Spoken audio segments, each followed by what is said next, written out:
భాగవతానికి 10 లక్షణాలు ఉన్నాయన్నారు కదా గురుగారు. మరి దీని గురించి ఏమైనా కొంచెం చెప్పగలరా? మనకు పురాణం పంచలక్షణం అనేటువంటి విషయం దాదాపుగా అది అన్ని పురాణాలకు వర్తిస్తుంది. హ్మ్. భాగవతం 10 ప్రత్యేకమైనటువంటి లక్షణాలు ఉన్నాయని సంస్కృత భాగవతము చెప్పింది. హ్మ్. దాన్ని తెలుగులో పోతన గారు కూడా అనువాదం చేసి చెప్పారు. ఆ! అంటే ఇందులో సర్గ ఇంతకుముందు అనుకున్నాం మనం, అవును. దాంట్లో కూడా సర్గ ఉంది సర్గ చెప్పారు. అనేది. అంటే ఈ సర్గలో పంచతన్మాత్రల్ని గురించి, అంటే పంచతన్మాత్రలు అంటే హ్మ్. శబ్ద స్పర్శ రూప రస గంధములు అని. హ్మ్. అంటే ఇవి ప్రతి వాళ్ళకు ఉంటాయి. శబ్దాన్ని మనం ఆస్వాదిస్తాం, వింటాం, అట్లాగే స్పర్శత స్పృశిస్తే గుర్తిస్తాం. అవును. ఇది ఇది వేరే శాస్త్రం అనుకోండి. హ్మ్. ఆ పంచతన్మాత్రలు అంటారు, 5 ఉన్నాయి దాన్ని. హ్మ్. శబ్దము, స్పర్శ, రూపము, రసము, గంధము. హ్మ్. గంధం అంటే వాసన. Hmm. వాసనను ఆఘ్రాణిస్తాం, స్పర్శను మనం అనుభూతిస్తాం, ఇవన్నీ ఉన్నాయి. Hmm.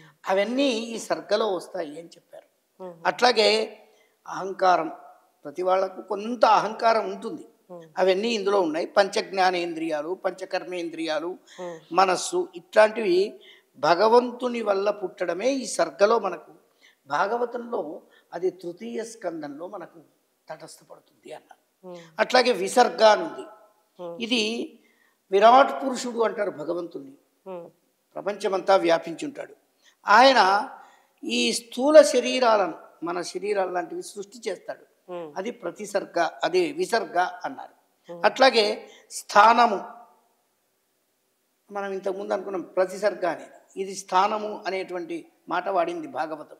ఏమిటి అంటే దుష్ట శిక్షణ చేసి భగవంతుడు ఈ విశ్వ సృష్టిని, ఈ ప్రపంచాన్ని రక్షించే వైకుంఠనాథునికి సంబంధించిన విజయాలను చెప్పేదే స్థానము అన్నారు. అట్లాగే అంటే మామూలుగా సత్యాన్ని ఋతము అంటారు, అనృతం అని మనం వాడుతుంటాం అబద్ధాలను. ఋతం అంటే సత్యం. ఆ ఋతానికి సంబంధించిన ఖగోళ భూగోళ విజ్ఞానాలు కూడా ఇందులో వస్తాయి. ఇది మనకు భాగవతం పంచమ స్కందంలో కనిపిస్తుంది. 5వ స్కందం. స్కందం అంటే కాండము అని, భాగము అనుకోవచ్చు మనం, ఎందుకంటే ఇది ఒక చెట్టుగా వర్ణించారు కనుక. వేదకల్ప విగళితమైన వృక్షం ఇది అని. అది అట్లాగే ఇంకొకటి పోషణం, అంటే భక్తుల్ని అనుగ్రహించడం, వాళ్ళను పోషించడం, ఇది ఒకటి. ఇది 6వ స్కందంలో ఉంది అన్నారు. అట్లాగే ఊతులు అనుకున్నాం, ఊతయ పోషణం ఊతయ అన్నారు. ఆ ఊతులు అంటే మన పూర్వజన్మలో మనకు కొన్ని, మనం చేసిన కర్మలను బట్టి కొన్ని వస్తుంటాయంటారు. ఆ కర్మ వాసనల్ని ఊతులు అంటారు. దాంట్లో మనం కష్టాలు సుఖాలు, పుణ్యం చేస్తే సుఖాలు, కష్టం చేస్తే పాపాలు అనుభవించడానికి, పాపం చేస్తే కష్టాలు అనుభవించడానికి కారణమైనటువంటి కారణాలను చెప్పేది భాగవతంలో మనకు 7వ స్కందంలో కనిపిస్తుంది అన్నారు.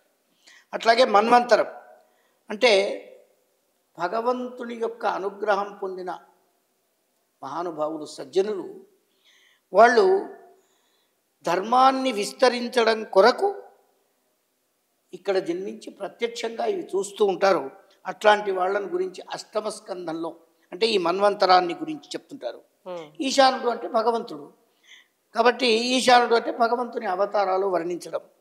ఇందులో అనేక అవతారాలు వర్ణించారు. ఇది 9వ స్కందంలో మనకు కనిపిస్తుంది. నిరోధము అంటే, నిరోధం అంటే అడ్డుకోవడం. కానీ ఇక్కడ ఏమిటంటే శ్రీ మహావిష్ణువు యోగ నిద్రలో ఉన్న సమయంలో సంభవించే అవాంతర ప్రళయాలు ఏ ఉంటాయో, అంటే దుష్టుల వల్ల వచ్చే ప్రళయాలు ఉంటాయి కదా, ఆ దుష్టులను నిరోధించి అవతారం ఎత్తడం ముఖ్యం. కృష్ణావతారం అందుకే వచ్చింది, అది 10వ స్కందంలో ఉంటుంది. తరువాత ముక్తి, ఆశ్రయం, ఈ 2 ఉన్నాయి. ఇవి 10 లక్షణాలు.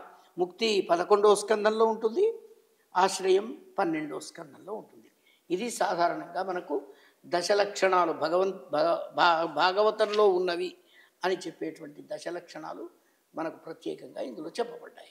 భాగవత సుధలో చాలా మంచి విషయాలు చెప్పారు. ధన్యవాదాలు గురుగారు. నమస్కారం. చూస్తూనే ఉండండి 6 టీవీ, సామాన్యుడి ఆరో ప్రాణం.